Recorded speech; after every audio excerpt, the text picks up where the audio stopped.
Ryan Colli, binational algérien-anglais, 18 ans, vient d'être convoqué par l'équipe d'Algérie U20 pour le tournoi qui a lieu du 11 au 20 novembre. Et on va attaquer cette vidéo avec les déclarations de son père. Mon fils a reçu une convocation de l'équipe nationale d'Angleterre U19. On a poliment refusé car jouer avec l'Algérie est une obligation et un honneur. Mon fils va rejoindre la sélection algérienne U20. Là, à partir de là, on doit applaudir, on doit respecter et on doit bien évidemment en être fier. Pourquoi? Aujourd'hui, on a beaucoup de cas, beaucoup de ceci, beaucoup de cela, beaucoup de choses qui sont dites à tort et à travers, d'accord?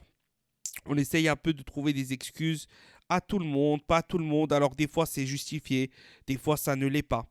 Mais bien évidemment qu'on a toujours des jeunes qui veulent jouer pour l'Algérie alors qu'ils sont petits. Et que c'est leur premier et seul objectif. Et ça, c'est vraiment quelque chose que je salue. Et à terme, c'est ce que je veux pour cette sélection. Je veux que tout joueur algérien, binational algérien, n'ait en tête que l'équipe d'Algérie. Et quand on a des joueurs comme ça, comme Ryan Colli, d'accord, son père, qui fait des déclarations fortes comme ça, on doit suivre cet exemple. Les joueurs doivent suivre cet exemple. D'accord? Cet exemple-là, l'exemple le plus prometteur en plus de cela, c'est plutôt Fares Chaibi. D'accord? Donc on fera peut-être une vidéo un jour sur Fares Chaibi. D'accord? Comme vous savez. Mais moi, perso, je vais toujours mettre ces joueurs-là en avant. Un jeune joueur binational qui refuse une sélection de sa catégorie en Europe, d'accord, parmi les pays européens les plus forts, etc. Et qui vient jouer en Algérie, qui connaît les difficultés de cette sélection, de la FAF, de l'Afrique, du continent, etc. C'est à saluer x 10. C'est à saluer x 10.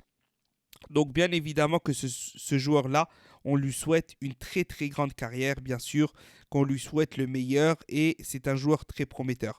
On rappelle qu'il a 18 ans, qu'il a signé son premier contrat pro en janvier 2023 avec QPR, jeune joueur très prometteur, les plus prometteurs de son club, d'accord, et il a des qualités vraiment intéressantes, d'accord. Vous pouvez aller voir, il y a quelques compiles sur YouTube, il n'y en a pas beaucoup, mais vous allez voir, c'est un joueur assez fin techniquement, qui aime envelopper et frapper en dehors de la surface de réparation, notamment sur le côté gauche. J'ai vu beaucoup ça, même s'il est plus à l'aise à droite, d'accord. Mais en tout cas, voilà, il y a de la technicité, il y a une bonne capacité d'accélération balle au pied, il y a des frappes de loin, des centres enveloppés, etc. Il est assez vif, assez rapide, assez bon physiquement, il ne lâche rien, etc.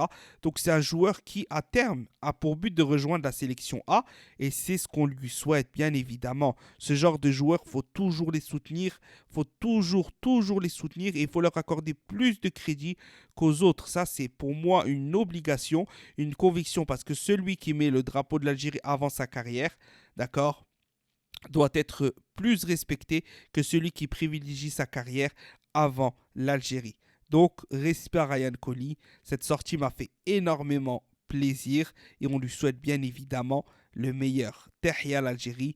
N'hésitez pas à me dire ce que vous pensez de ce choix fait par le jeune joueur. Et voilà. Salam l'équipe, Tahia l'Algérie.